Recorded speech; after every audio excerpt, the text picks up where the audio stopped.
अंजाम सोच समझकर कदम उठाना चाहिए। 3 सबक, 1 शरीत, 2 जन्नत की जमानत। एक दफा एक लड़के ने एक लड़की को इसकी मर्जी से इसके घर से भगा ले गया, जल्दी सफर तय करने की गरज से। इस लड़की के कहने पर उन्हें के घर से घोड़ी भी साथ ले आया। कुछ देर सफर के बाद रास्ते में एक नदी आई तो घोड़ी बजाय गुजरने के बीच नदी में बैठ गई।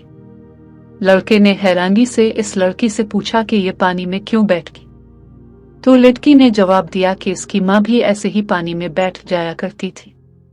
इस लड़के ने बड़ी दानिशमंदी से फैसला लेते हुए इस लड़की को इसकी घोड़ी समेत उनके घर वापस छोड़ा। लड़की ने वापसी की वजह जाननी चाहिए तो लड़के ने कहा, सुनो, जैसी माँ होगी वैसी बेटी तो मैं नहीं चाहता कि कल को हमारी बेटी भी किसी के साथ भागकर शादी करे। घर से भागकर की जाने वाली शादी की शरई हैसियत।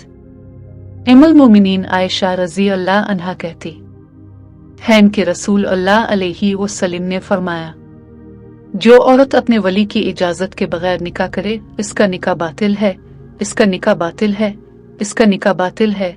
निसाई 5392। वजाहत, लड़की का बाप इसका वली है। बाप ना हो तो भाई या चाचा, दादा या मामू वली बन सकते हैं। विलायत का पहला हक रखने वाला बाप, भाई या चाचा है। लड़का हो या लड़की खुशगवार इज़्दिवाजी जिंदगी गुजारना चाहते हो तो अपने घर वालों की पसंद से निकाह करे। बेटी की परवरिश जन्नत की जमानत। रसूल अल्लाह अलैहि वसल्लम ने फरमाया, जिसने 2 लड़कियों की परवरिश की यहाँ तक कि वो बालिग हो गई तो मैं और वो क़यामत के दिन जन्नत में इस तरह होंगे। फिरत ने अपनी अंगुश्त यानी शहादत और दरमियानी उंगली को मिलाकर इशारा फरमाया। सही मुस्लिम हदीस नंबर 2631। तशरीह, ये हदीस बेटियों की परवरिश और उनके साथ हिस्ने सुलूक की अजीम फजीलत को जाहिर करती है। इस्लाम में बेटियों को बोझ समझने के बजाय उनको अल्लाह की रहमत करार दिया गया है और उनकी अच्छी तरबियत करने वाले वालिदैन के लिए जन्नत की बशारत दी गई है। अहम नौकात: 1. बेटियों की परवरिश सब्र, मोहब्बत और जिम्मेदारी के साथ करना अल्लाह के नजदीक बहुत कदर वाला अमल है। 2. ये हदीस उन लोगों के लिए एक खुशखबरी है जो अपनी बेटियों को इज्जत देते हैं और उनकी अच्छी तालीम व तरबियत करते हैं।